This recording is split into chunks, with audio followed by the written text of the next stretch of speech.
எல்லாருக்கும் இன்றைக்கு முதியோரின் முட்டுக்கள் என்ற தலைப்புல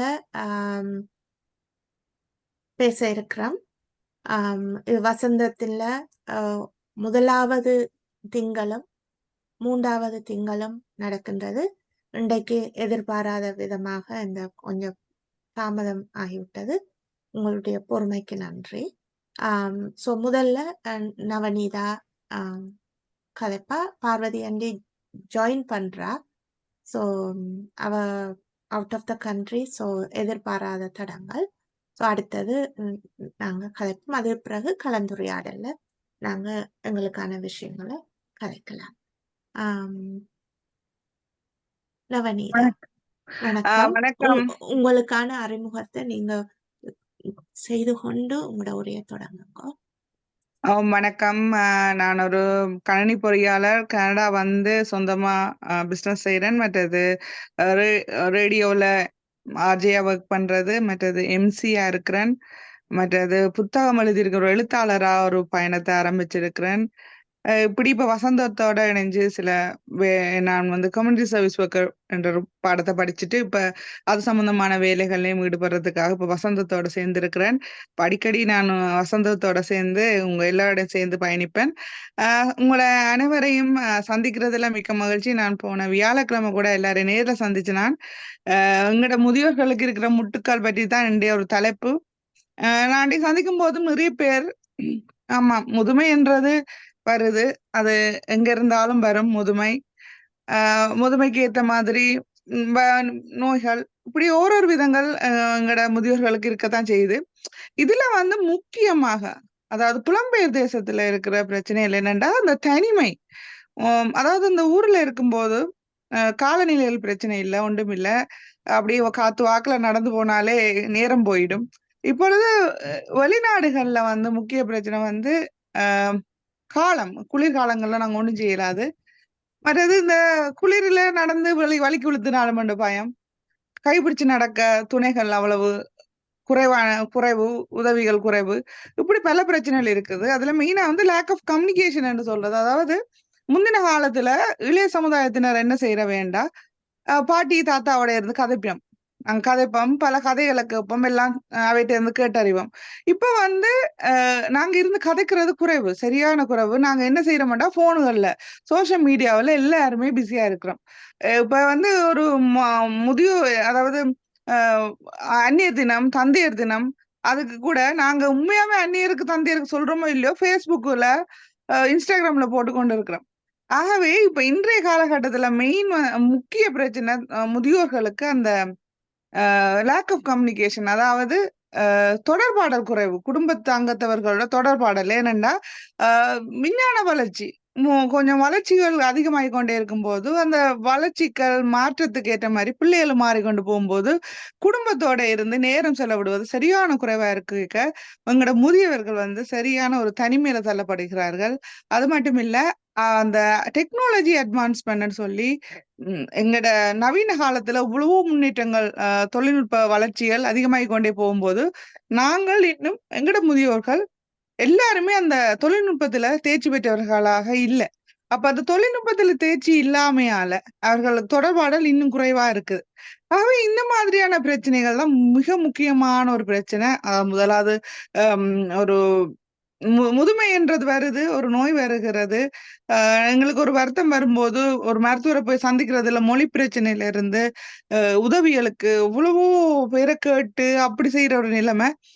இந்த நாட்டுல நிறைய வசதி வாய்ப்புகள் ஏற்படுத்தி இருந்தாலும் அதை நான் எங்க போய் பெறுவது? அதுக்குரிய சமூக நிலையங்கள் எங்க இருக்கு? அதை எப்படி பயன்படுத்துவது என்ற அறியாமையிலே நிறைய முதியவர்கள் வீட்டிலேயே முடங்கி இருக்கிறார்கள். இதெல்லாம் பார்க்கும்போது உண்மையாவே மனதுக்கு சரியான கவலையாகவும் இருக்கும். அதுக்கு ஏற்றால் எங்களால் என்ன செய்யணும்ன்ற ஒரு ஆசையில தான் நானும் இந்த படிப்பை படிச்சுட்டு அதுக்குள்ள இந்த வசந்தத்தோட என்னுடைய பயணத்தை ஆரம்பிச்சிருக்கிறேன். ஏனென்றா நான் அன்றைக்கு கூட நான் சொல்லியிருப்பேன், வியாழக்கிழமை உங்களை சந்திக்கும் போது கூட சிட்ட பிள்ளைல ஆனா அவனா எல்லாம் அவ்வளவு ஆறுதலா எங்கட அம்மா அப்பா சொல்லி தந்து எங்களை வளர்த்து விடும்போது அவைகள் வயது வந்த பிறகு அவைகளுக்கு நாங்க சொல்லி கொடுக்கறதுக்கு எங்களோட பொறுமைய நாங்க பொறுமையா இருக்கிறேன் அந்த அதே பொறுமைய எப்படி அவர்கள் எங்களை குழந்தையா பார்த்தார்களோ அப்படி நாங்கள் அவர்களை குழந்தையா பார்க்கிற ஒரு வேலையை நாங்க செய்யணும். அவர்களுக்கு பொறுமையா எங்களோட நவீனத்துக்கு காலத்து மாற்றத்துக்கு ஏத்த மாதிரி வளர்ச்சிக்கு ஏத்த மாதிரியான என்னென்ன டெக்னாலஜிஸ் மொபைல் போன்கள் எப்படி பயன்படுத்துவது, இந்த வாட்ஸ்அப் ஃபேஸ்புக் அதுகளை எப்படி அவர்களுக்கு சொல்லிக் கொடுத்தால் அவர்களும் அந்த தொடர்பாடல் இல்லாம போகாம தொடர்ந்து தங்களோட சொந்தங்களோட தங்களோட உறவினர்களோட தொடர்புல இருப்பினும் தனிமையை உணராம எப்படி இருப்பினும். அது மட்டும் இல்ல இப்ப மருத்துவரோட கூட தொடர்புபடுத்துறதுக்கு இந்த டெக்னாலஜி அட்வான்ஸ்மெண்டால நாங்க ஒழுங்கான தொழில்நுட்ப அறிவு இருந்தாலே நாங்க அந்த போனுகள் தொலைபேசி மூலமாவே நாங்கள் அந்த அடிக்கடி நாங்க வெளியில எங்களை கூட்டிட்டு போகணும்னு யாரையும் நாங்க டிபெண்ட் பண்ணி இருக்காம யாரையும் நம்பி இருக்காம நாங்களே எங்கட வேலையில செய்யற மாதிரி வரலாம். அது மாதிரி அந்த போனுகள்ல மொபைல் ஆப் அதெல்லாமே நாங்க டவுன்லோட் பண்ணி வச்சிருந்தா பேங்க் சம்பந்தமான வேலை செக் டெபாசிட் எதுவே போன்ல போட்டோ எடுத்து போட்டாலே செக்ல டெபாசிட் ஆயிரும். இப்படி எவ்வளவு விஷயங்கள் இருக்குது. நாங்கள் அடுத்தவையை கேட்காம நாங்களே செய்யற மாதிரி எங்கட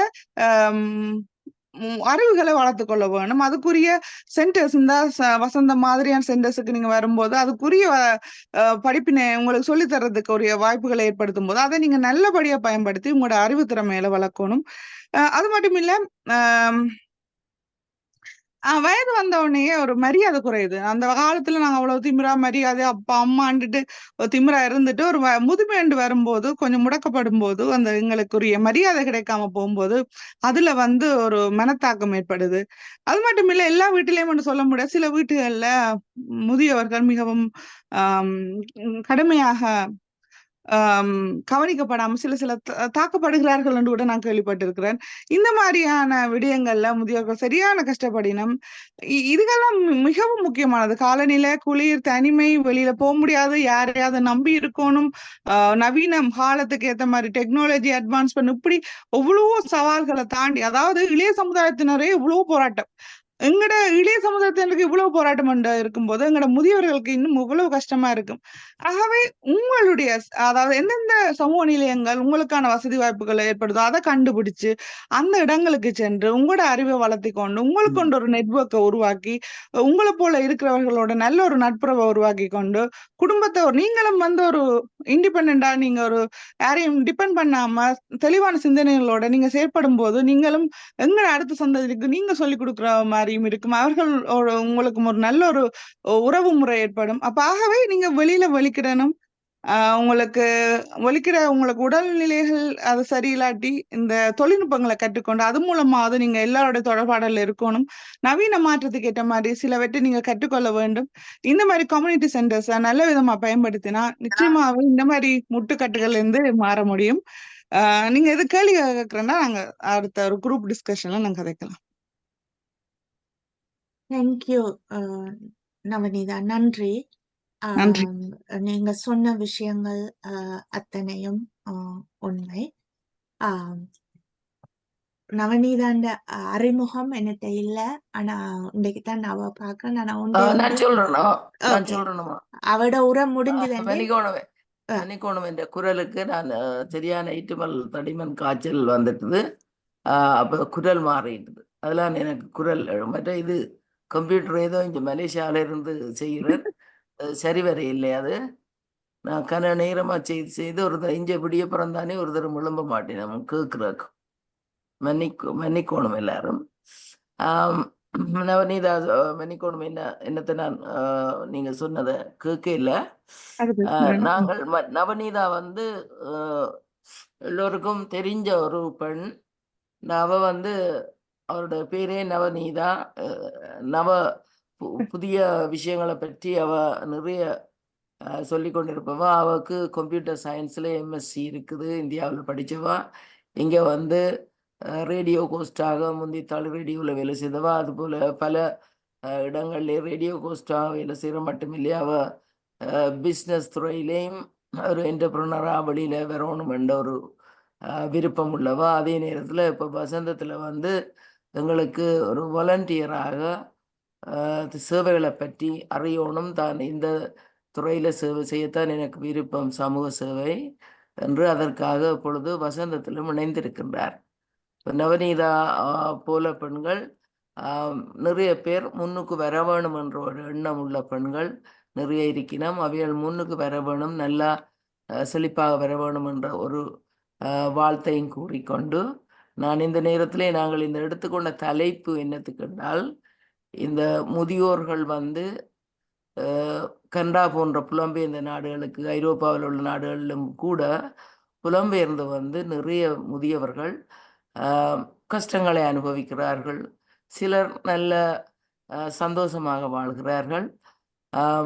ஆனால் அந்த கஷ்டங்களை அனுபவிக்கிற முதியோர்கள் வந்து ஏராளமான பேர் தனித்து வாழ்கிறார்கள் அல்லது பிள்ளைகளோட தூர இடங்களிலே வாழ்கிறார்கள்.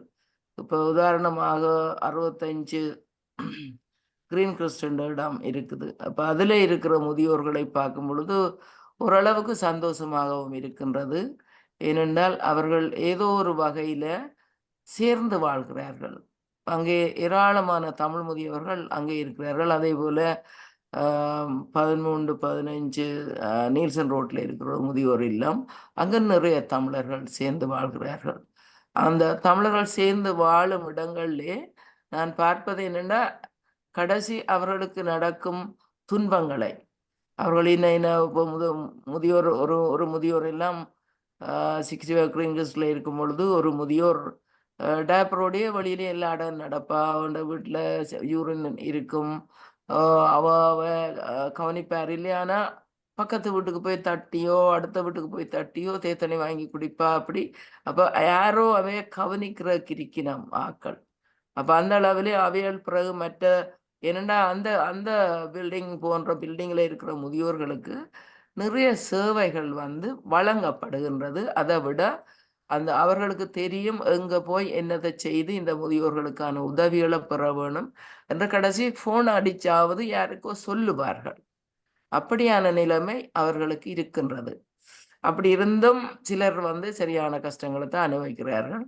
அதுக்குள்ளேயும் சில முதியவர்கள் நல்ல பணம் வச்சிருப்பார்கள், ஆனால் தங்களோட காசு செலவழிக்க மாட்டார்கள். நல்ல வருத்தமாக இருக்கும். பக்கத்து முதியவர்கள்லாம் அவைகளுக்கு சாப்பாடு கொடுப்பினா அவ பொறுத்து பேசி பாருங்க, இந்த லேடி போல காசு வச்சிருக்கு, ஆனால் நாங்கள் தான் சாப்பாடு ஓட பண்ணி எடுக்குது இல்லை, என்ன செய்கிறோம் பார்த்து கொண்டு இருக்கீங்களா, அதுங்களால் நாங்கள் கொடுக்க வேண்டி கிடக்குண்டு.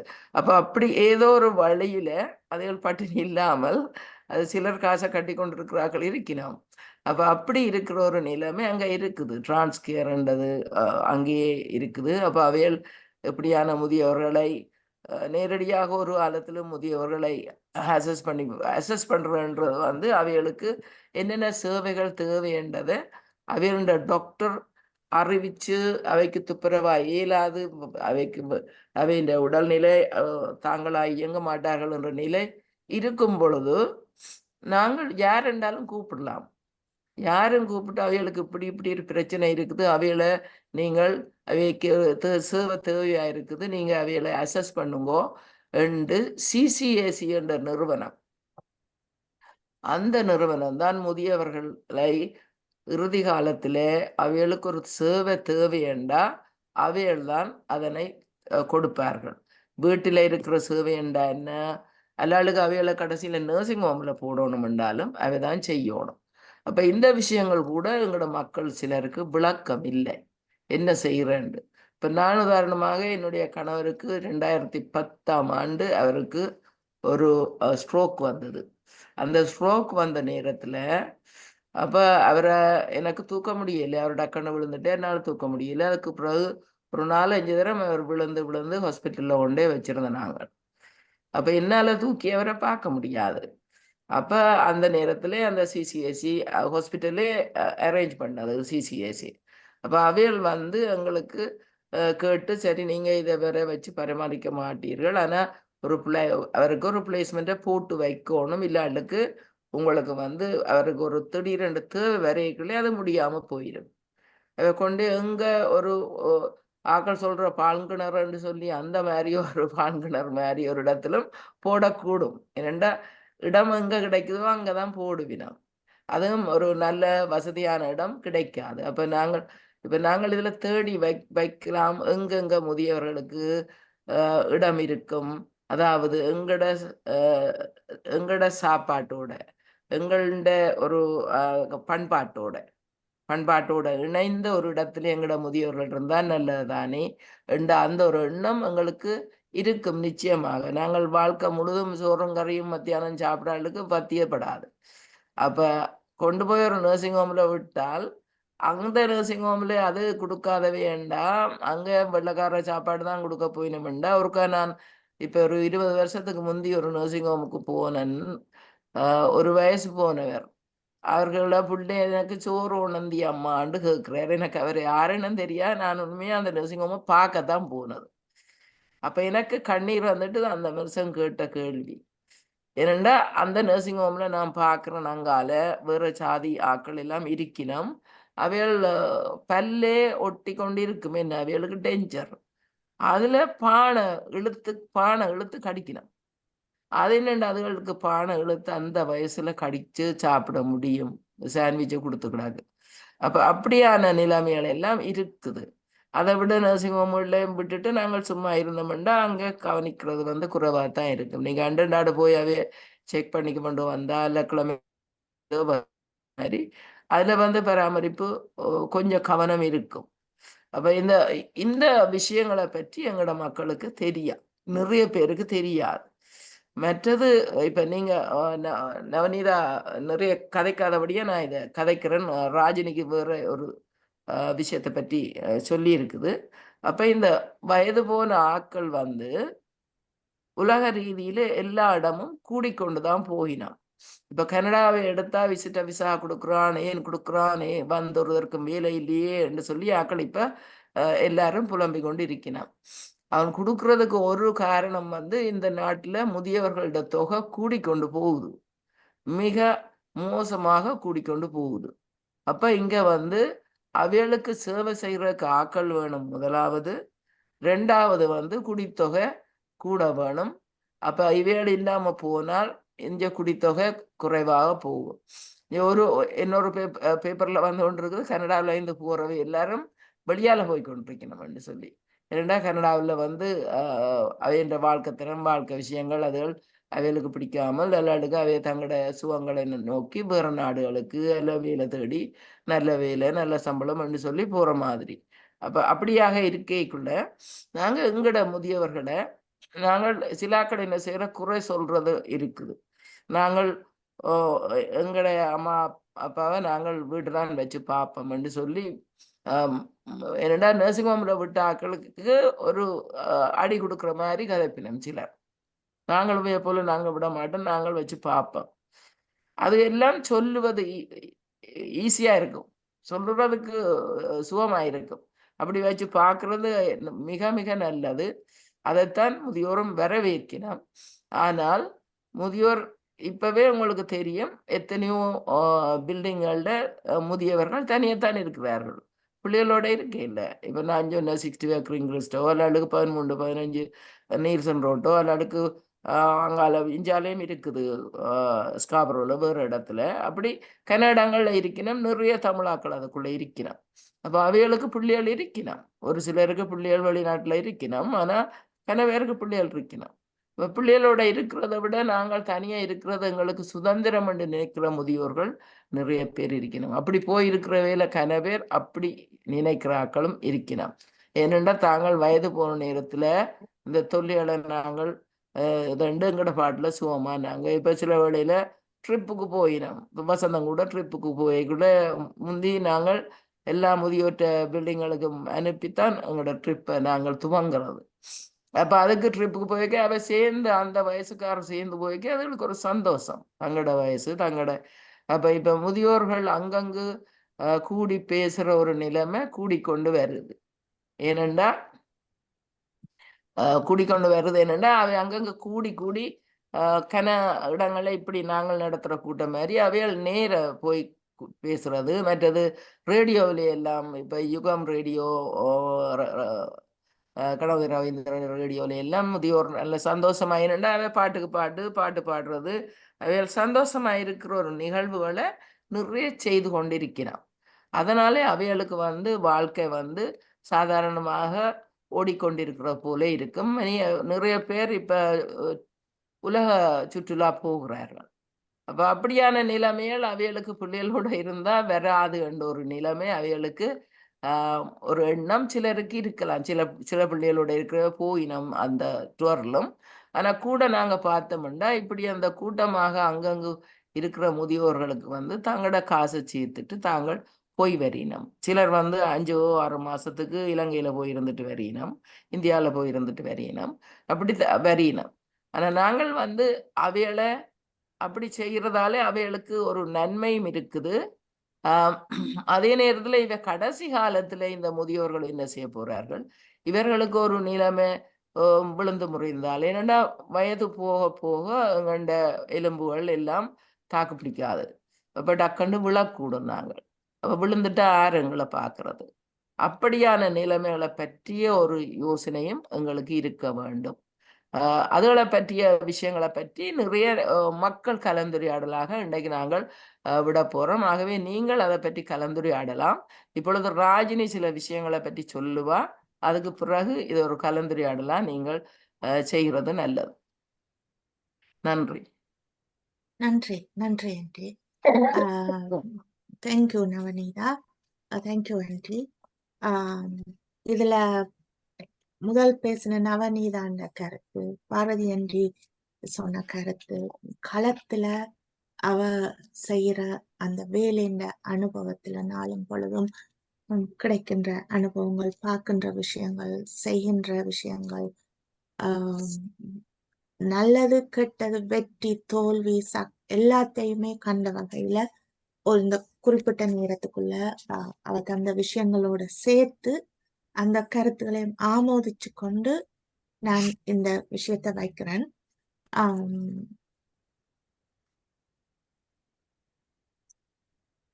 நாங்க வந்து முதுமை இதுல இருக்கிற அநேகம் பேர் முதியவர்கள். ஆனா பொதுவாக பார்க்க நாங்க முதுமை அடையும் வரைக்கும் முதியவர்கள் இந்த சவால்களை நாங்க யோசிக்கிறது இல்லை. அத பார்த்து விளங்கி கொள்ள முயற்சிக்கிறது இல்லை. அந்த அணுகுமுறை, அந்த அட்டிடியூட், மனோபாவம், ஆகல்ப அது வந்து எங்களுக்கு பாசிட்டிவா இருக்க வேணும். முதியவர்களுடைய சவால்களை நாங்க விளங்கி கொள்ள முயற்சிக்க வேணும். அதுக்குள்ள சவால் இருக்கு, எப்படி நாங்க ஒத்துழைக்கலாம், ஆதரவு கொடுக்கலாம், எங்க இதுக்குரிய வழிமுறைகளை பெற்றுக்கொள்ளலாம் என்கின்ற அந்த மனோபாவத்தோட நாங்க அதை பார்க்க வேணும், என்னென்ன செய்யலாம் என்று. இதுல இருக்கிற ஒவ்வொருத்தரும் முதியவர்களாக இருக்கலாம், சமூக உறுப்பினர்களாக இருக்கலாம். இதுல நான் சொல்ல போற விஷயம் வந்து எங்களுக்கு மட்டும் இல்லாம எங்களுக்கான தேவைகளுக்காக நாங்க வாதிடுறது, பரிந்து பேசுறது, கேட்டு பெற்றுக்கொள்றது மட்டும் இல்லாம இத நாங்க எங்கெங்க யாரோட கதைக்கணும், யாரோட நாங்க கதைக்க போறோம், அல்லது எங்கேயோ ஒரு ஆளை நாங்க சந்திக்க போறோம், ஒரு எம்பிய, ஒரு சமூக பிரதிநிதிய, ஒரு மெயின் ஸ்ட்ரீம் பொலிட்டீஷியனை, அல்லது எங்களோட கம்யூனிட்டி பொலிட்டீஷியனை, city councillor, provincial councillor, federal அவைகளோடையும் நாங்க இந்த விஷயங்களை இன்றைய கதைக்கலாம், நாளைய கதைக்கலாம், 10 வருஷத்துல கதைக்கலாம். இந்த விஷயங்களை நாங்க எங்களுக்குள்ள உள்வாங்கினா உதவியாக இருக்கும். ஒவ்வொருத்தரும் சமூக பிரதிநிதியா இதை எடுத்துக்கொள்ளுங்கன்னு கேட்டுக்கொள்றேன்.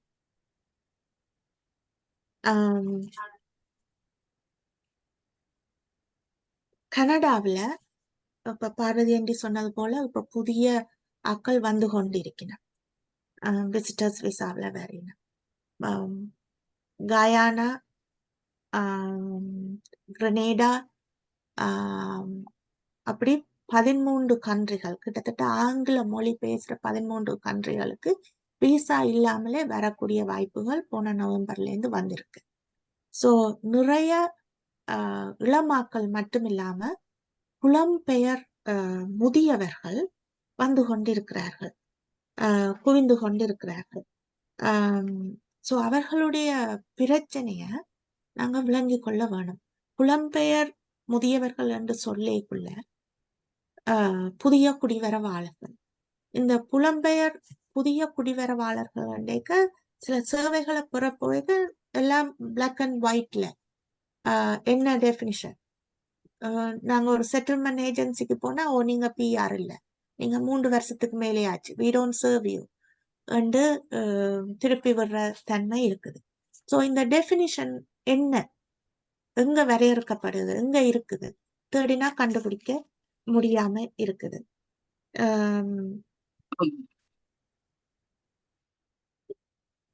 இதுகள்ல இந்த முதியோருக்கான சேவையில இருக்கிற இடவழிகள் என்ன, எங்கெங்க நாங்கள் இதுக்கான அந்த கொள்கை வகுப்புகளை கொண்டு வர வேணும், வாதிட வேணும், கேட்டுக்கொள்ள வேணும், எங்கெங்க நாங்க சிபாரிசு கொடுக்க வேணும் என்றதுல நாங்க மிகவும் கருத்தாக இருக்க வேணும். முதியோட்ட வயசு எங்க வரையறுக்கப்படுது, ஒவ்வொரு இடத்துல ஒவ்வொரு மாதிரி வரையறுக்கப்படுது. ஓஏஎஸ்க்கு 65 வயசு, ஹவுசிங் 54 வயசு, சிபிபி 60 வயசு. அப்ப 55 வயசுல வேலை செய்து களைச்சு போய் 55 வயசுல முதுமை அடைகிற ஒரு ஆளுக்கு சிபிபி அப்ளை பண்ண முடியாது. அப்ப சிபிபி டிசபிலிட்டிக்கு தான் அப்ளை பண்ண முடியும். ஸோ அந்த டெஃபினிஷனுக்குள்ள ப்ரொலாங் நீடித்த நிலையான உடல் உள பாதிப்பு, அந்த டெஃபினிஷனுக்கு ஃபிட் பண்றது கஷ்டம். ஓடிஎஸ்பி டெஃபினிஷனுக்குள்ள ஃபிட் பண்றது கஷ்டம். ஸோ சாதாரண வருமானத்துக்குள்ள வெல்ஃபேருக்குள்ளதான் நாங்க வாழ வேண்டியதாக இருக்கு. ஒரு ஆள் தொழில் செய்து கொண்டிருந்துட்டு திடீரென்று தேவைகள் வருமானங்கள் இல்லாம போகேக்க ஒரு பாரதியண்டி சொன்னது போல அந்த பாங்கிணத்துக்கு வந்தது போல இருக்கும். அவர்கள் கவுண்டர்ல வரைக்கே ஒரு டென்ஷன் இருக்கும், ஒரு கதைக்கிறதுக்கே ஒரு பதட்டம், மெட்டால அக்யூஸ் பண்ற மாதிரி இருக்கும். So how do we understand that, ஏன் அந்த டென்ஷன், என்ன நிலையில இருந்து வருது, இப்பதான் சம்பளம் நின்று இருக்கு, இப்பதான் ஹைட்ரோ சப்சிடிக்கு வாரண்டா வை நாங்க ஜட்ஜ் பண்ணாம என்னத்துக்கு, அந்த ஹைட்ரோ பில்ல கட்ட முடியாம, வீட்டு வாடகை கட்ட முடியாம, பில் இல்லாம 40 ரூபா பேங்க்ல காசு இல்லாம ஒவ்வொரு பேமெண்ட்டுக்கு 40 ரூபா எடுக்கக்குள்ள அவர்களுடைய மனநிலை எவ்வாறு இருக்கும். ஸோ அந்த பதட்டத்தை நாங்க முன்னுக்கு இருக்கிற நாங்கள் விளங்கி கொள்ள வேண்டியதாக இருக்கு. ஸோ அந்த வயது வரையறை இல்லை. புதிய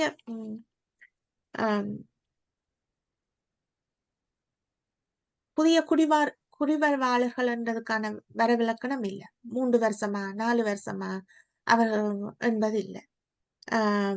எத்தனை வருஷத்துக்குள்ள வந்தவையல், 15 வருஷத்துக்குள்ள வந்தாக்களும் மூச்சு திணறின மாதிரி அன்றைக்குதான் வெளியில வந்த மாதிரி இருக்கிறான். ஏனண்டா பிள்ளைகள் எல்லாரையும் பார்த்து, பிற பிள்ளைகளையும் பார்த்து, அவைகளுக்கு வீடு நெருக்கடி வரைக்குள்ள, அல்லது இனி எனக்கு காணும், என்ன விட்டா காணும் என்று அவர்கள் தனியா நான் இருக்க போறேன் வரைக்குள்ள 15 வருஷம் கனடாவில் இருந்திருப்பினும், ஆனா புதிய குடிவரவாளரை விட மோசமான நிலையில, பாஷை தெரியாது, விளக்கம் தெரியாது, என்ன நடக்குதுன்னு தெரியாது, கையில ஒரு காசு இல்லை, பேங்க் அக்கவுண்ட் இல்லை, கண்ணாடி இல்லை இருப்பினும். ஸோ இந்த வரவிலக்கணங்கள் இல்லை. ஸோ இமிகிரேஷன் ஸ்டேட்டஸ், புலம்பெயர் ஆக்களுக்கான இமிகிரேஷன் ஸ்டேட்டஸ் எப்படி, கனேடியன் சிட்டிசன் அல்லது பெர்மனன்ட் ரெசிடென்டா, அல்லது ரெஃப்யூஜி கிளைமெண்டா, அல்லது ப்ரொடெக்டட் பர்சனா, சூப்பர் வீசாவில் வந்தாக்கலாம், அல்லது பொதுவா நாங்க சொல்ற இல்லீகல்ண்டா அது தப்பான சொற்பிரயோகம், நான் ஸ்டேட்டஸ் இல்லாத ஆக்கள், ஊர்ல நாங்க சில நேரம் பாவிக்கிற இந்த தப்பான வார்த்தைகள், கள்ளத்தோணி என்று சொல்றது, அப்படியும் எங்கட ஆக்கள் சொல்லினா நாங்க சொல்லப்படுற மெட்டாக்களால நாங்களும் சொல்லணும். ஸ்டேட்டஸ் இல்லாத ஆக்கள், டெம்பரரியா வேலை கண்டு வார ஆக்கள், எங்கட நாட்டுல இருந்தும் ஒரு சில டெம்பரரி ஒர்க்கர்ஸ் வரையிலும் ஏனைய கரேபிய நாடுகள்ல இருந்து, ஏனைய தீவுகள்ல இருந்து டெம்பரரி ஒர்க்கர்ஸ் ஆக்கள் வரையிலும் அன்டாக்குமெண்டட், ஆவணங்கள் இல்லாம இங்கேயே 20-30 வருஷம் ஹைகாசுக்கு வேலை செய்து ஹெல்த் கவரேஜ் இல்லாம இருக்கிறார்களும் இருக்கணும்.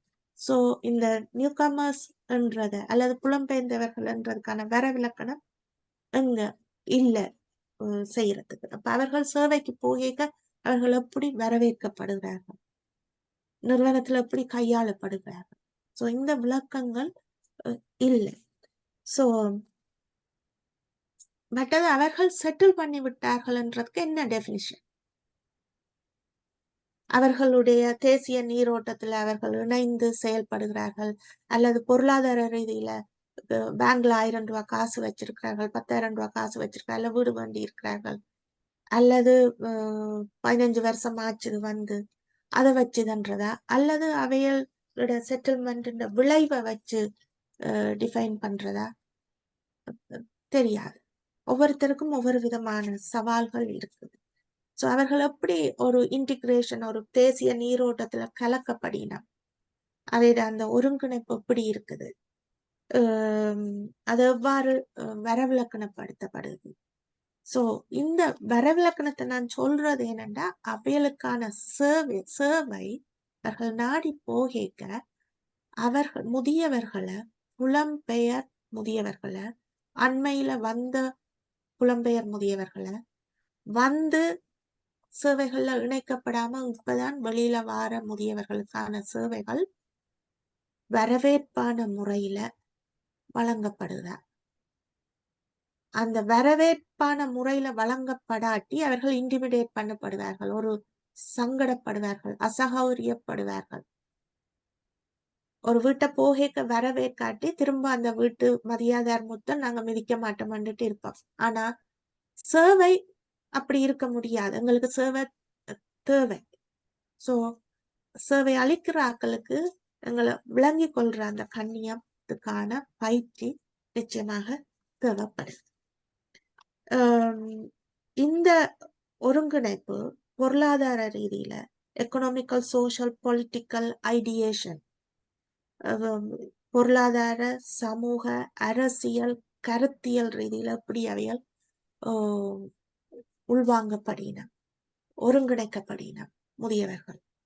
கிட்டத்தட்ட டொரண்டோவில் இருக்கிற முதியோரை பற்றி 226க்கும் மேற்பட்ட ஆய்வு கட்டுரைகள் வந்திருக்கு. ஆனா புலம்பெயர் சமூகத்துக்கான குறிப்பிட்ட தேவைகள் இன்னும் திட்டவட்டமாக வெளியில வரையில. அதுக்காக கண்டுபிடிக்க முயற்சிகள் நடந்து கொண்டிருக்கு. வசந்தம் போன்ற ஏனைய இன குழும நிறுவனங்கள், பல்கலைக்கழகங்களோட சேர்ந்து ஆய்வுகள் செய்கின்ற போதும் அதுக்கான வாய்ப்புகள் குறைவாக இருக்குது.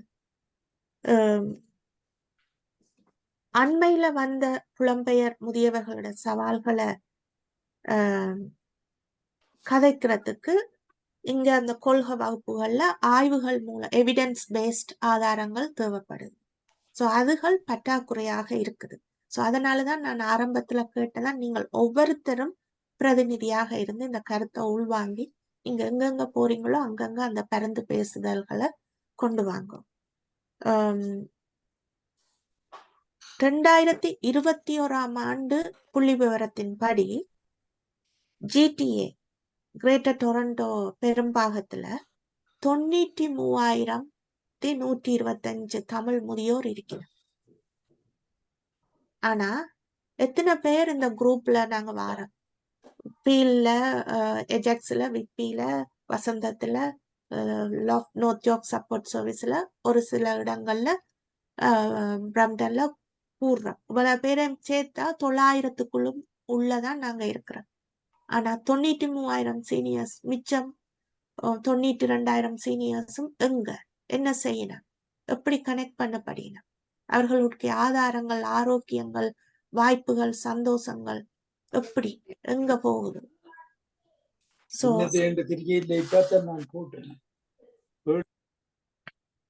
இத நாங்க கருத்துல கொள்ள வேண்டியதாக இருக்கு. ஒவ்வொருத்தரும் நிறுவனங்களோட நாங்கள் பரிந்து பேசுறதோட பக்கத்துல இருக்கிற ஒவ்வொரு சீனியர்ஸையும் நாங்கள் எங்க இருக்கிறீங்க, என்ன செய்யறீங்க, சேவைக்கு வாங்கோ, பங்கு பெற்றுங்கோ, அட்லீஸ்ட் சூழ்நிலையாவது வாங்கோன்னு நாங்க எங்களுக்கான சமூக தார்மீக பொறுப்பும் எங்கள்கிட்ட இருக்குது. மற்றது 2021 ஆண்டு புள்ளிவிவரத்தின்படி டொரண்டோ பெரும்பாகத்துல முதலாவது ஆங்கிலம் கதைக்காத, பிரெஞ்சு கதைக்காத குடும்பங்கள்ல 2வது மொழியாக முதலாவது மொழி மண்டரின், 2வது மொழி கண்டனீஸ், 3வது மொழி டாலா, 4வது மொழி ஸ்பானிஷ், 5வது மொழி தமிழ். சோ 5வது மொழியா தமிழ் கதைக்கிற முதியவர்கள் வீடுகள் இருக்குது. ஆனா நாங்கள் போற நிறுவனங்கள் எல்லாத்திலையும், அது சின்ன நிறுவனமாக இருக்கலாம், பெரிய நிறுவனமாக இருக்கலாம். ஸ்காப்ரோவ்ல தமிழ் மக்கள் இருக்கணும் என்று சொல்லலாம். ஆனா ஸ்காப்ரோவ்ல இருக்கிற நிறுவனங்கள் எல்லாத்திலையும் தமிழாக்கள் இருக்கணுமா? மக்களின் விகிதாசாரத்துக்கு ஏற்ப சேவையாளர்கள் உள்வாங்கப்பட்டிருக்கணுமா?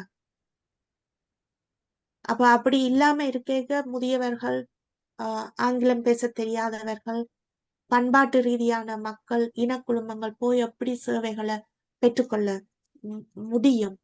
அவர்களுக்கு ஒரு சங்கடம், அசௌகரியம், இன்னொரு ஆளை கூட்டியண்டு போக வேண்டிய தேவை, காசு கொடுக்க வேண்டிய தேவை, அவருடைய குவாலிட்டி ஆஃப் லைஃப், தராதரமான வாழ்க்கை, தன்னார்வம், தன்னாதிக்கம், ஆளுமை எல்லாமே கேள்விக்குறியாகத்தான் இருக்குது. அது உள ஆரோக்கியத்தையும் பாதிக்குது, உடல் ஆரோக்கியத்தையும் பாதிக்குது. அது காலப்போக்குல அந்த மெய்ப்பாட்டு சைக்கோ சோஷியல் சொமேட்டிக் சிண்ட்ரம் என்று உடல்ல மெய்ப்பாட்டு ரீதியில நிறைய உளைச்சல்களை அது கொண்டு வருது. அடுத்தது என்னென்ன சவால்கள் என்று பெரும்படியாக பார்க்கக்குள்ள பொருளாதார பாதுகாப்பு இல்லை, எக்கனாமிக்கல் செக்யூரிட்டி இல்லை. நிறைய வந்த ஆய்வுகளுக்குள்ள இந்த புலம்பெயர் சமூகங்களுக்கு வருமான குறைவு இருக்கிறதால, வருமானம் இல்லாம இருக்கு, குறைவாக இருக்கு. அவர்களுக்கு இப்ப இதுல இருக்கிற முதியவர்களுக்கான முதியவர்களுக்கான வறுமை மட்டும் இல்லை, அவர்களை சார்ந்த அவர்களுடைய பிள்ளைகளுக்கான வறுமை, அவர்களுடைய பேர பிள்ளைகளுக்கான மல்டி ஜெனரேஷனல் பவர்ட்டி லைனா அது கொண்டு வருது, சங்கடங்களை கொண்டு வருது. ஸோ அது நிறைய ஸ்ட்ரக்சரல் இஃபெக்ட், பரம்பரையான பாதிப்புகள்ல உள ரீதியில, உடல் ரீதியில, பொருளாதார சமூக ரீதியில அந்த பாதிப்புகள் வருது. ஸோ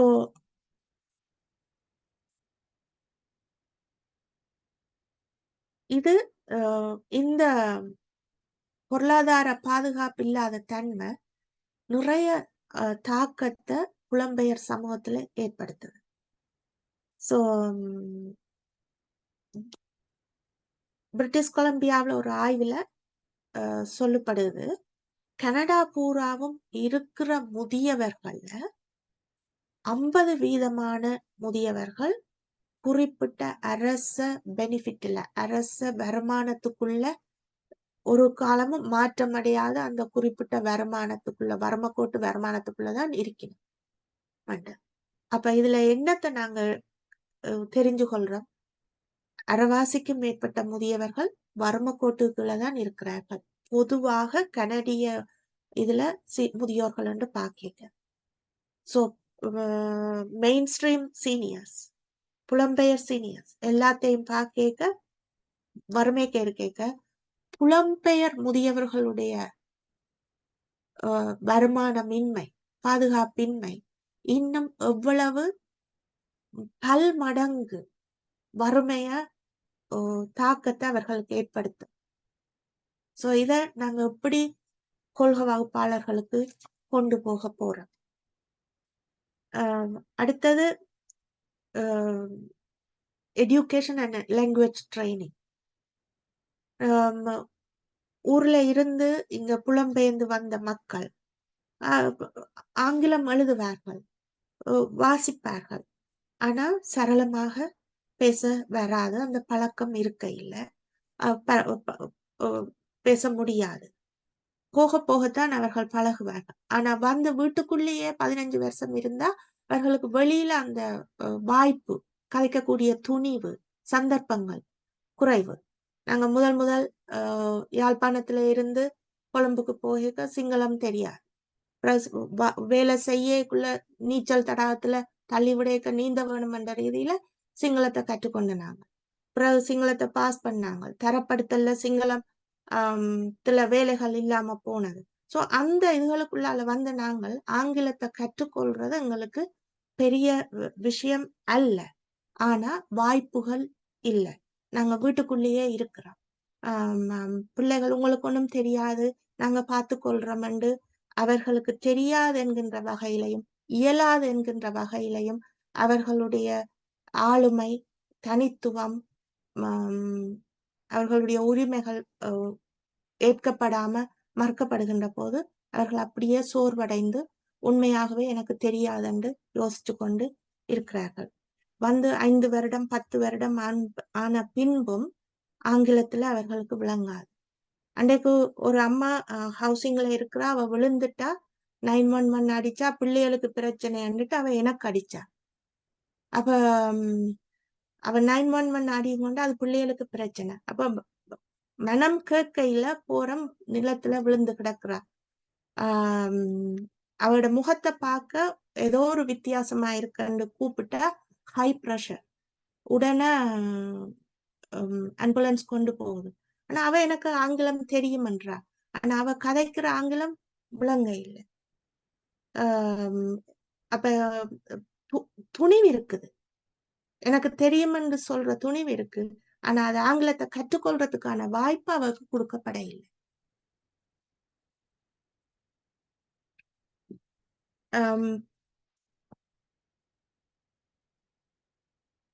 மற்றது இங்க வருகின்ற வந்திருக்கின்ற முதியவர்கள் ஒரு நாளும் திட்டமிட்டதில்லை, நான் கனடாவுல போய் நான் வாழ போறேன் என்று சொல்லி. அவர்களுள் எதிர்பார்க்காம வந்தவர்கள் தான். பிரச்சனைக்கு பின்பும் பிள்ளைகளோட போய் இருக்க கடைசியில வர சொல்லி ஒருக்கா போயிட்டு வருவோம் அல்லது பார்த்துட்டு வருவோம் என்கின்ற வகையில வந்தவர்கள் அங்க போய் இனி தனியா என்ன செய்ய போறோம், இங்க பிள்ளைகள் பேர பிள்ளைகளை பார்க்க வேண்டிய நிலையில நிக்க வேண்டியதாக இருக்குன்னு இங்க நிற்கின்றவர்கள். அந்த விருப்பத்துடன் வந்தது, பிளான் பண்ணி திட்டமிட்டு வந்திருந்தா மனம் அவர்களுக்கு தயாரிக்கப்பட்டிருக்கு. ஆனா அந்த எதிர்பாராத வகையில அவர்களோட வாழ்க்கையில ஒரு ஐடியாவா இது இருக்க இல்லை. சோ அந்த புலம்பெயர்வு அப்படி அவர்களுக்கு அமைந்ததால அவர்களுடைய தேவைகள் நாடுவது, இங்க என்ன சிஸ்டம் இருக்குது, எங்க போய் என்ன செய்ய வேணும், எப்படி எப்படி வாழ்க்கைய கட்டமைக்க வேணும், எது வெற்றிகரமானது, எது சுலபமானது, யாரை அணுகலாம், எப்படி, எங்க, எப்போது என்கின்ற விஷயங்கள் ப்ரிப்பரேஷன்ல இருக்கையில். சோ அவர்களுடைய செட்டில்மெண்ட்டுக்கு வந்து, செட்டில்மெண்ட்ன்றது நான் சொல்றது அவர்கள் இந்த கனடிய வாழ்வில ஒரு இயல்பு நிலையில அவர்கள் வாழுறதுக்கு ஒரு காலதாமதம் எடுக்குது. ஒரு மன உளைச்சலுக்குள்ளால ஒரு தவிப்பு வந்தவர்கள் சொல்லுவினம். ஒரு மன உளைச்சலுக்குள்ள 2-3 நாள் எல்லாரும் விருந்துக்கு கூப்பிடுவினம், பிறகு கேட்பார் இல்ல. சோ அந்த ஒரு உளைச்சலுக்குள்ள போய் திரும்ப வர்றதுக்கு நிறைய காலம் எடுக்குது அவர்களுக்கு. பிறகு அவர்கள் இன்டிமிடேட் பண்ணப்படுறார்கள், ஒரு சங்கடமாக சௌகரியமாக உணரப்படுறார்கள். பாச தெரியாதால கவுண்டர்ல போய் கதைக்குள்ள, பஸ்ல ஏறைக்குள்ள, டிக்கெட் போட தெரியாததுல, எங்க போய் எந்த இதை எப்படி அணுகிறது என்பது தெரியாதுல மற்றவர்கள் ஒரு வித்தியாசமாக பார்க்க, ஒரு ஆளுமையான ஒரு அனுபவமான தற்துணிவானவர்கள் கூடி ஒதுங்க கொள்ளினம் தங்களால இதுகள்ல போய் சமாளிக்க முடியாது என்று சொல்லி. சோ அந்த ஒதுங்குதல் வந்து தங்களை தாங்களே தனிமைப்படுத்தி கொள்ளினம், சமூகத்தில இருந்து அப்ப சமூக தனிமை ஒரு முக்கிய பெரிய காரணமாக இருக்கு. நவநீதா அத முதல்ல சொன்னவ. தனிமை வந்து பல நோய்களை கொண்டு வருது, உளைச்சலை கொண்டு வருது. சமூகத்தில இருந்து தன்னைத்தான் தனிமைப்படுத்திக்க ஆரோக்கியமும் குறைவடையுது. நிறைய முதியவர்கள் சொல்லுவினம், பிள்ளை நாங்க கனடாக்கு வந்தது மேல்லோகத்துக்கு கெரியா விசா கிடைச்சிரும் என்று சொல்லி. அந்த ஒதுங்குதல், ஒடுக்குதல் நிறைய ஆரோக்கிய குறைபாட கொண்டு வரும். மற்றது கூட முதியவர்கள் வந்து பிள்ளைகளை பராமரிக்கிற ஆக்களா இருக்கிறார். குடும்பத்துல அது தேவைதான். ஆனா அவர்களுக்கான அந்த அவர்களுடைய ஆரோக்கியத்தோட, வயதோட, கொள்ளளவோட சமாளிக்கக்கூடிய வகையில அந்த குழந்தை பராமரிப்பு இருக்குதா. ஒரு வீட்டுக்குள்ள நிறைய குழந்தைகளையும் ஒரு துடியாட்டமான குழந்தைகளையும் இயலாத ஒரு அம்மாவோட இயலாத ஒரு ஐயாவோட விடைக்க அவர்களுக்கு ஒரு 5 நிமிஷம் கண் மூட முடியாது, ஓய்வடைய முடியாது. அவர்களுக்கான சப்போர்ட் அந்த பிள்ளைகளை எப்படி கையாள்றது என்கின்ற அறிவுரை அல்ல பாஷத்தடை நிறைய இருக்கிறதால அவர்களும் களைச்சு போயின. அதால அவர்களுடைய ஆரோக்கியம் நலவாழ்வு பாதிக்கப்படுது. அதுக்கு அந்த குழந்தை பராமரிப்புக்கு ஒரு கொடுப்பனவு ஒரு ஊக்குவிப்பு இருந்தா அவைகள் தங்களையும் பலப்படுத்திக் கொள்ளுவின. அதுக்கான வசதிகளையும் தேடி ஆராயக்குள்ள ஒரு சந்தோஷமாக போகும். ஆனா அது இல்லாம இருக்கேக்குள்ள அது கஷ்டமாக இருக்கு. சோ இதுல தனி குடும்பங்களுக்கான குறைபாடு என்பதை விட இதுக்கான இந்த சிஸ்டம் முதியவர்களுக்கான குழந்தை பராமரிப்புக்கு ஒரு கொடுப்பனவு அரசாங்கம் கொடுக்க வேண்டும், ஒரு ஊக்குவிப்பு கொடுக்க வேண்டும் என்பதை நாங்க இதுல கருத்துல எடுத்து எங்கெங்க நாங்க அட்வொகேட் பண்ணலுமோ அதை நாங்க அட்வொகேட் பண்ணி கொள்ளணும். சமூக தனிமை பற்றி பார்த்துனாங்க, அது பாரிய அளவுல பாதிக்குது. சமூக தனிமை, குடும்ப தனிமை, சொந்தங்கள்ல இருந்து தனிமை. நாங்க ஊர்ல இருக்கேக்குள்ள பக்கத்து வீடு, பிள்ளைகள், சொந்த பந்தம், அயலவர், சமூகம், கிராமம் என்று சேர்ந்தனாங்க. இங்க அப்படி எங்களால முதியவர்களால முடியதில்லை. அவர்களுக்கான வசதிகள் வாய்ப்புகள் இல்லாததால கூட டொரண்டோக்குள்ள இருக்கிறார்கள் அல்லது பெரும்பாகத்துக்குள்ள விப்பி, ஒசாவா, பிரம்டனுக்குள்ள இருக்கிறார்கள் குழுக்கள்ல வந்து பங்கு பற்றின. ஆனா அதுக்கு மங்கால போறாக்கள் எப்படி பங்கு பற்றின ஒண்ணுமே இல்லை. ஆனா இப்ப ஜூம் இருக்குது. இப்ப ஜூம் இல்ல, ஜூம் 40 வருஷத்துக்கு முதலே வந்ததாக சொல்லப்படுது. ஆனா இப்ப கோவிட்டுக்கு பிறகுதான் அதிகமாக இது பாவிக்கப்படுது. ஆனா அன்றைக்கு ஒரு ஐயா கோபர்க்ல இருக்கிற ஒரு அம்மாவை நான் நேர போய் காணேக்க அந்த அம்மாட்ட நான் கேட்டேன், அம்மா அப்ப உங்களுக்கு எப்படி நீங்க சமூகத்தோட தொடர்பு கொள்ள? அந்த அம்மா பதில் சொல்ல முதல் மகன் பதில் சொன்னார், அவருக்கு நாடகங்கள் இருக்குது டிவி. சோ நாடகம் வந்து ஒன் வே கம்யூனிகேஷன், எங்களை சிந்திக்க விடாது. அப்ப அவட சிந்தனை, அவட கருத்து பரிமாறல் எங்க அன்றைக்கு என்னுடைய கணவன் ஒரு மெக்கானிக். அப்ப ஆஸ்பத்திரியில போய் டாக்டர் டயக்னோஸ் பண்ண அவர் சொன்னார், நானும் டயக்னோஸ் பண்றேன் நான். அப்ப டாக்டர் சொன்னார், உன்னுடைய கார் கதைக்காது, ஆனா என்னுடைய பேஷண்ட் கதைக்கும் என்று சொல்லி. அப்ப கதைச்சாத்தான் என்ன டயக்னோஸ் என்பது தெரியும். அது போல 2 வகையான கம்யூனிகேஷன் இருக்கேக்குதான் மூளை செயல்பாட்டுல இருக்க வேணும், இருக்கும். மூளை விரிவடையும், ஞாபகங்கள் புதுப்பிக்கப்படும். பேர பிள்ளைகள் இப்படி குரூப்புகளுக்கு வரைக்குள்ள அவர்களுடைய மதிப்பு விழுமியங்கள் புதுப்பிக்கப்பட தற்பெருமை, தன்னார்வத்துல, சந்தோஷத்துல ஞாபகங்கள் வீட்டுல முதியவர்களோட இருந்து நாங்கள் கதைக்குள்ள கதைக்கிற ஆக்களுக்கும் சந்தோஷம், தொடர்புகள், அந்த குடும்பங்களுக்கு போற ஆக்களுக்கும் ஒரு அந்தஸ்து, செல்ஃப் ஆஃப் பிலாங்கிங் இருக்கும்.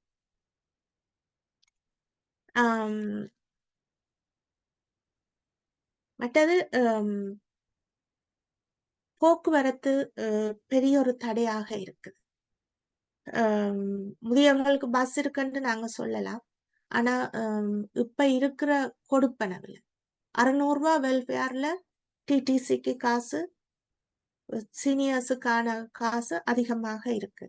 அதுக்கான வாதிடல்கள் நாங்க வைக்க வேணும். ஆனா அதை பற்றி நாங்க கதைக்கிறது இல்லை. வீல் டிரான்சிட் நாங்க அப்ளை பண்ணி அதுல இருக்கிற கேள்விகள்,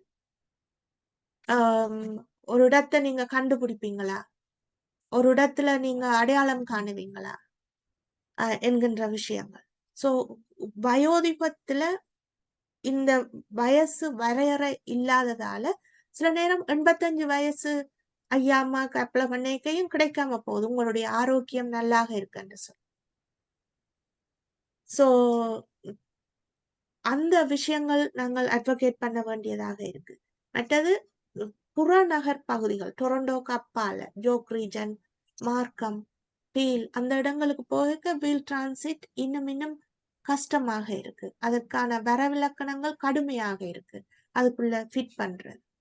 சோ அவைகளையும் நாங்கள் கருத்துல கொள்ள வேணும். யாரோட நாங்க கதைக்கிறோமோ இதுகளை நாங்கள் கருத்துல அந்த ஐடியேஷனுக்குள்ள கொண்டு வர வேண்டியதாக இருக்கு.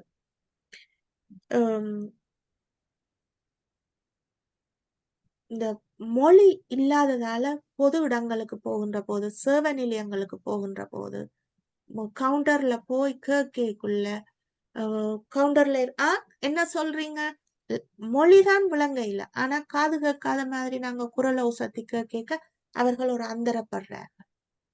ஒரு மெயின் ஸ்ட்ரீம் நபருக்கும் ஒரு நுரத்தவருக்கும் ஒரு புலம்பெயர்ந்தவருக்குமான சேவை எவ்வாறு வழங்கப்படுகிறது, ரெஸ்பெக்ட் எப்படி வழங்கப்படுகிறது, கேள்விகள் எவ்வாறு கேட்கப்படுகின்றது. Where are you from? So you are not belong to Canada. That's the indirect message you are giving. ஆனா இது எங்களுக்குள்ளேயும் இருக்கிற கேள்விகள். நீங்க எந்த இடம், எந்த ஊர் என்று கேட்கிற விஷயங்கள், பிரதேசங்கள், மாகாண பாகுபாடு, இந்த இவைகளை பற்றிய அறிவு, இந்த கேள்வி கேட்கக்குள்ள என்னுடைய உரிமை மறக்கப்படுதா, அவையிடம் உள்ளுக்கான கருத்து மென்டாலிட்டி எப்படி இருக்கும், இவர்களுடைய சேவை எப்படி இருக்கும் என்பது இல்லாம அவர்களோட பணிஞ்சு போய் அடிமத்தனமாக நின்று சேவைகளை பெற்றுக்கொள்றதுக்கு, அல்லது எனக்கு இன்னென்ன தேவை, எனக்கு பாஷை தெரியாட்டிலும் எனக்கு இன்னென்ன தேவை என்பது ஆணித்தரமாக ஆளுமையாக நின்று பெற்றுக்கொள்கின்ற போது ஒரு சேவையாளர் எப்படி அவர்களை கண்ணியத்தோட நடத்துற விதத்தையும் அறிவுறுத்துறதுக்கு சேவைகள் இல்லை முதியவர்களுக்கு. சோ இந்த அறிவுறுத்தல்கள் ஒரு அளவுக்கு இந்த குழுமங்கள்ல வர்ற சீனியர்ஸுக்கு இதுகள் வழங்கப்படுது. ஆனா 93,000 சீனியர்ஸ்ல 900 சீனியர்ஸ் தான் வெளியில வரையணும்டா, 92,100 சீனியர்ஸுக்கும் யார் இதை சொல்லி கொடுக்கறது, எப்படி சொல்லி கொடுக்கறது? இந்த இடத்துல வசந்த மாலை என்ற ஒரு சஞ்சி ஒன்று நாங்கள் 99ஆம் ஆண்டு வசந்தம் துவங்கி 2000ஆம் ஆண்டுல விட்டு நாங்கள். ஆனா இப்ப நாங்கள் அது 3 வருஷத்தால நிப்பாட்ட வேண்டி வந்தது. எங்களுக்கு ஃபண்டிங் வசதி இல்லாமல் இப்ப திரும்ப நாங்க ஒன்று தொடங்குறதுக்கு முயற்சி செய்து கொண்டிருக்கிறோம். அடுத்ததாக எங்கட முதியவர்கள் மிகவும் குடும்ப அட்டாச்மெண்ட், ஃபேமிலி அட்டாச்மெண்ட், குடும்ப விழுமியம், நான் குடும்பத்தோட தான் இருக்கணும் என்கின்ற அந்த அன்பு, பண்பு, பாசம், பிணைப்பு இருக்குது. அது நல்ல விஷயம். ஆனா அது சில நேரங்கள்ல அதுவே நன்மையாகவும் அதுவே தீமையாகவும் அமையுது. அதுலயும் நிறைய பெண் முதியவர்கள் ஆண் பெண்ணாக இருக்கேக்குள்ள இனி இருந்தது காணும், நாங்க வெளிக்கிட்டு போவோம் அண்டேக்க பெண்கள் இல்ல, நான் பிள்ளைய விட்டுட்டு வரமாட்டேன், வேற பிள்ளைய பார்க்க வேண்டியதாக இருக்குண்டேக்க ஆண்கள் வெளியில போறார்கள். அவர்கள் ஒரு அளவுக்கு ஆனா பெண்கள் இல்ல, நான் குடும்பத்தோட தான், அது என்ன இருந்தாலும் விட்டு கொடுக்க முடியாது என்கின்ற நிலையில இருக்கேக்க அவர்களுடைய ஆரோக்கியம் பாதிக்கப்படுகிறது, வருமானம் இல்லாம போகுது, அவர்களுடைய அவர்கள் அபியூஸுக்குள்ளாகிறார்கள். அதே நேரம் ஒத்துழைப்புகளும் கிடைக்கின்றது, ஒன்றாக இருக்கின்ற போது ஒத்துழைப்பு கிடைக்கின்றது, அதே நேரம் அபியூஸுக்குள்ளும் உள்ளாகிறார்கள். சோ அந்த சீர்தூக்கி பார்க்கக்குள்ள பாதிப்புகள் சில நேரங்கள்ல சில பேருக்கு அதிகமாக இருக்குது. சோ இதை எப்படி நான் நிர்வகிக்கிறது, என்ன நான் எப்படி நிதானிச்சு கதைச்சு கொள்றது, இது என்னுடைய உரிமை. காட்ட நான் எப்படி புள்ள அவன்கிட்ட கேட்டா அவனுக்கு கோபம் வரும், நான் எப்படி அந்த காட்டை கேட்டு பெற்றுக்கொள்றது என்கின்ற விஷயம். கொடுத்துட்டேன், புள்ளதானே, இனி வேண்டேல. ஆனா தம்பிகிட்ட காட்ட கேட்டா தம்பி அது காட்டு துளைஞ்சு போச்சு. ஆனா துளைஞ்சன்னு சொல்லி 2 மாசத்துக்கு பிறகு காட்டுல விட்ரோவல் நடக்குது. சோ அம்மா ஹவுசிங்ல இருக்கிறாண்டா கூப்பிட அம்மா வர இல்லை. அப்ப காட்டை எடுத்து கொண்டு போய் காசை எடுத்தா அம்மாக்கு வாடகை கட்ட முடியாது. சோ அம்மாக்கு எவிக்ஷன். சோ எவிக்ஷன் வரைக்கும் அந்த அம்மாக்கு எப்படி திரும்ப அந்த எவிக்ஷனை ஃபேஸ் பண்றது, எப்படி அட்வொகேட் பண்றேன்னு தெரியாது. ஹவுசிங்கை விட்டுட்டு வந்தாச்சு. அப்ப இனி நாங்க ஹவுசிங் போக முடியாது. திரும்பவும் ஹவுசிங் போகலாம். அந்த காசை கொஞ்சம் கொஞ்சமாக கட்டலாம். அக்ரிமெண்ட்டுக்கு வரலாம். திரும்ப போய் அந்த இவ்வளவு துன்புறுத்தலுக்குள்ள இருக்க வேண்டியதில்லை. சின்ன சின்ன விஷயங்கள்ல மனிதாபிமானங்கள் அன்புக்குரியவர்களால மூறப்படுகின்ற போது உள்ளுக்குள்ள இருக்கைக்குள்ள வெளியில இருக்கைக்கே இவ்வளவு நடக்க உள்ளுக்க இருக்கைக்க இன்னும் அதீதமாக இருக்கும். சோ அதுக்குள்ள இருந்து வெளியில வர்றதுக்கு வாய்ப்புகள் நிறைய இருக்கு. சோ நாங்க பெருமிடத்திலையும் மினிஸ்ட்ரி லெவல்ல ஒன்டாரியோ லெவல்ல நாங்க அட்வொகேட் பண்ண வேணும். எங்களுக்குள்ள இருக்கிற முதியவர்களுக்கும் நாங்கள் இந்த வாய்ப்புகள் இருக்கு என்பதை சொல்லிக் கொடுக்க வேண்டும். நிறைய நான் இத பயப்படுத்த விரும்ப இல்ல. ஹவுசிங்ல இருக்கிற இந்த சந்தர்ப்பத்துல நான் ஒரு விஷயம் இப்ப இதையோடைய ஒட்டினோடைய தான் சொல்றேன். இப்ப புது சட்டம் வந்திருக்கு. முந்தி வந்து ஆஹ் துன்புறுத்தப்பட்ட பெண்களுக்கு, பாதிக்கப்பட்ட பெண்களுக்கு வந்து ஷெல்டர் கொடுத்து அப்புறம் அதுக்கு பிறகு ஒரு வருஷத்துக்குள்ளேயே அவைக்கு ஒரு வீடு கொடுபடும் அவைகள். ஆனால் இப்ப முதியவர்கள் துன்புறுத்தப்பட்டது நிரூபிக்கப்பட்டால் அவர்களுக்கு வீடு சட்டம். கொடுக்கிறதுக்கு சட்டம் வந்திருக்கின்றது. தேங்க்யூ.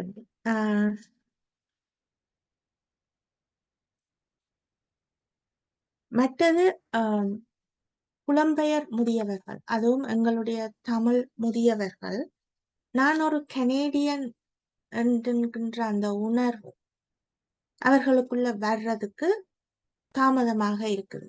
அது அவர்களுடைய பிழை அல்ல. அவர்களுக்கான அந்த வரவேற்பு, அவர்களுக்கான அந்த ஒத்துழைப்பு, ஆதாரங்கள், சேவைகள், வரவேற்பு கிடையாதபடியாக தனிமையில இருக்கிறபடியால் இங்க இருக்கிற விஷயங்கள் அவைகளுக்கு தெரியாதபடியா ஐம் அ கனேடியன் அண்ட் அந்த ப்ரௌட்னஸ் அவர்களுக்குள்ள வாரது குறைவாக இருக்குது. சோ நான் ஒரு கனேடியன் என்றா கனேடியன் சேவைகளை எப்படி நாம் பெற்றுக்கொள்ளலாம், எனக்குரிய உரிமைகள் என்ன, அந்த கனேடியன் பொலைட்னஸ் என்ன, இந்த விஷயங்களை சொல்லுறதுக்கு அவர்கள் வெளியில வர வேணும், அறியறதுக்கு வெளியில வர வேணும்.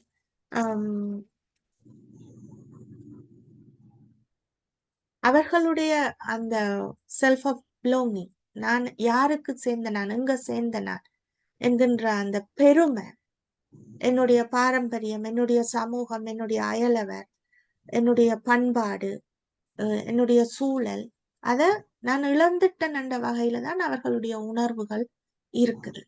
ஈவன் நீங்க செட்டில் பண்ணினா பிறகு கிட்டத்தட்ட 15-20 வயசுக்கு பிறகு அவர்கள் செட்டில் பண்ண பிறகும் இருக்குது. மற்றது அவர்களுக்கான தகவல் கிடைப்பன ஒப்பீட்டு ரீதியில பார்க்கக்குள்ள ரெக்கார்டிங்ல இருக்கிறபடியா நான் இதை சொல்லலாமோ தெரியும். ஆண்டி இதை ஸ்கிரீன் பண்ணிக்க பிறகு பார்த்து இதை போடுங்க. பொதுவாக எங்களுடைய தமிழ் முதியவர்கள், இலங்கையில இருந்து வர்ற முதியவர்கள் எழுத்தறிவு கூடியவர்கள். நாங்க தெற்காசியாவிலேயே எங்களுடைய நாடு எழுத்தறிவு கூடிய நாடு. வருகின்ற போது எல்லாம் எழுதி கொண்டு ஒழுங்காக வருவார்கள். ஆனா கையெழுத்து தமிழ்ல வைப்பார்கள். இங்க வந்தோடனே கையெழுத்து வைக்க சொன்னா எழும்பி நின்று வைப்பினர். ஏனென்று சொன்னா அவர்களுக்குள்ள இருக்கிற அந்த தத்துணிவு போயிடும். பிள்ளை இங்க வந்தோடனே மகள் சொன்னது, பிள்ளை சொன்னது கையெழுத்து மாத்தணும், இங்கிலீஷ்ல வைக்கணும். எப்படி பிள்ளை வைக்கிறதுன்னா அந்த ஒரு ஒரு துணிவு அவர்களுக்குள்ள இல்லாம போயிடும். கையெழுத்து கை நாட்டு எங்க போனாலும் கை நாட்டுத்தான், அது மாற போறது இல்லை. சோ நாங்க கையெழுத்த மாத்த வேண்டியது இல்லை. அதை விட வேற கரேபிய தீவுகள்ல இருந்து வர்றவர்கள், அவர்களுக்கு படிப்பறிவு குறைவாக இருக்கும். கையெழுத்து வைக்க சொன்னா எக்ஸ் அல்லது ஒய் அல்லது ஒரு வட்டத்துல ஒரு டாட், அது அவர்களுடைய கையெழுத்தாக இருக்கும். ஆனா அவர்கள் ஆங்கில அறிவு இருக்கிறதால ஆங்கிலத்துல தகவல்கள் அவர்களுக்கு கெதியாக கிடைக்கக்கூடியதாக இருக்கு. ஆனாலும் புலம்பெயர் முதியவர்களாக அவர்களுக்கும் சவால்கள் இருக்குது. ஆனா ஒப்பீட்டு அளவுல தமிழ் முதியவர்களை விட அவர்களுக்கு தகவல்கள் கெதியா கிடைக்கிறதாக இருக்குது. மற்றது மினிமம் சேலரிக்கான வேலை வாய்ப்புகளும் அவர்களுக்கு கிடைக்கக்கூடியதாக இருக்குது.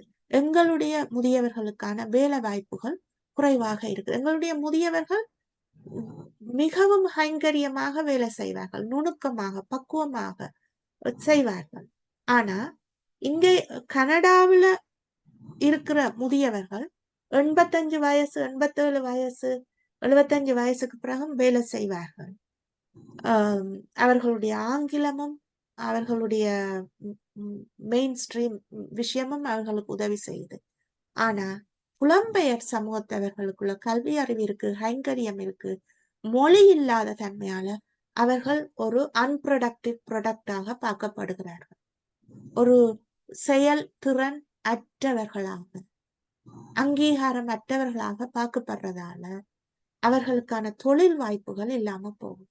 சோ அவர்களுடைய கொடுப்பனவுகள் அவர்களுக்கு உடனடியாக தகுதியாகிற தன்மை இல்லை, வேலை வாய்ப்புகளும் இல்லாததால அவர்கள் மிகவும் பாதிக்கப்பட்டவர்களாக, தன்னம்பிக்கை குறைந்தவர்களாக இருக்கிறார்கள். இனி சபைய அவைகளுக்கு உரிய இடத்தை கொடுப்போம். இதுல 2 விஷயம் நான் சொல்லணும் அட்வொகசி சம்பந்தமாக. முதியவர்களுக்கு எல்டர் அட்வொகசி சென்டர் ஒன்று இருக்குது. அந்த சென்டர்ல அது முதியவர்களுக்காக வாதாடும் ஒரு நிறுவனம். அதுக்கு காசு கட்ட தேவையில்லை. அதுல லோயர் இருக்கு. அவைகள் குறிப்பாக இந்த வயோதிப நேரங்களிலே போயிருக்கும் இந்த நர்சிங் ஹோம், அங்க நடக்கும் பல பிரச்சனைகளுக்கு அவர்கள் தான் முகம் கொடுத்து பல விஷயங்களை வெளியில கொண்டு வாரவர்கள். அதை விட தனிப்பட்ட முறையில முதியவர்களுக்கு கொடுமை நடந்தால் அந்த சென்டர்களும் உதவி செய்யறதுக்கு இருக்குது. மற்றது முதியவர்களுக்கு அவைகளுக்கு பிற்பட்ட காலத்துல என்ன செய்ய வேண்டும், பவர் ஆஃப் அட்டர்னி அது தேவை. அந்த விஷயங்களை பற்றி நாங்கள் முந்தையும் கதைச்சிருக்கிறோம். அதை பற்றி நாங்கள் இன்னொரு முறை எடுத்து கதைக்க இருக்கிறோம். இன்னொரு லோயர் மற்ற டாக்டர் சந்திரகாந்தன் அவைகள் இதுக்கு மிகவும் முக்கியமானவர்கள். ஏனென்றா மருத்துவ காலத்திலேயே மருத்துவ பிரச்சனைகள் வரையும் பொழுது என்னென்ன மாதிரியான பிரச்சனைகள் எங்களோட முதியவர்கள் பிள்ளைகள் எல்லாரும் முகம் கொள்ள வேணும், அதை எப்படி முன்கூட்டியே தெரிகிறதாலே எவ்வளவோ லாபம் நன்மை கிடைக்கும். எல்லாருக்கும் பெரிய சிக்கலா இருக்கும். சில வேளை 4 வருஷம் 5 வருஷம் மூச்சுக்குழாய போட்டபடியே ஆக்கள் படுத்திருக்க வேண்டிய நிலைமை கூட வரலாம். அப்ப இதெல்லாம் முன்கூட்டியே நாங்கள் பவர் ஆஃப் அட்டர்னி என்று சொல்லி எழுதி வைக்க வேண்டிய விஷயங்கள். அப்ப இந்த கொஸ் என்ற ஒரு நிறுவனம் இருக்கு, முதியோர்களுக்கு உதவி செய்கிற ஒரு நிறுவனம். ஸ்காப்ரோல் எஸ்பிஎல்சி என்று இருக்குது. நிறுவனங்கள் பல்வேறு நிறுவனங்கள். இப்ப பலியாட்டிவ் கேருக்கு கூட இப்ப தமிழ் பிள்ளை என்னுடைய ஒரு படிச்ச பிள்ளையே இப்ப வந்திருக்கிறோம். அதுல 2 தமிழ் பிள்ளைகள் வேலை செய்யணும் ஸ்காப்ரோல. அதாவது அவைகள் கடைசி காலத்திலே அந்த முதியோர்களுக்கு பராமரிப்பு என்ன மாதிரி இருக்க வேணும், என்னென்ன தேவை வேணும், அவைகள் எங்கெங்க கொண்டு போய் விடலாம், அவைகள் ஆறுதலாய் சுகமாக அவர்களுடைய உயிர் போறதுக்கு எப்படி நாங்கள் வழி செய்யலாம், அவர்கள் ஒரு நல்ல ஒரு நிலைமையில இருந்து செய்யக்கூடிய அப்படியான விஷயங்களை பற்றி எல்லாம் எங்களோட மக்களுக்கு தெரியாம கடைசி நேரத்துல அந்தரப்படுறது. அதுகளை பற்றி நாங்க இன்னொரு முறை பேசுவோம். ஆனால் இன்று இந்த முதியோர்கள்ட கஷ்டங்களை பற்றி நீங்கள் தொடர்ந்து தயவு செய்து உங்களோட கருத்துக்களை பக்கம் பக்கமா எழுதி போட்டு வாசிக்காமல் ஒரு கேள்வி அடிப்படையிலேயும் சில தகவல் அடிப்படையிலேயும் நீங்கள் உங்களோட கருத்துக்களை சொல்லுங்கள். இதனை ராஜினி வழி நடத்துங்கள்.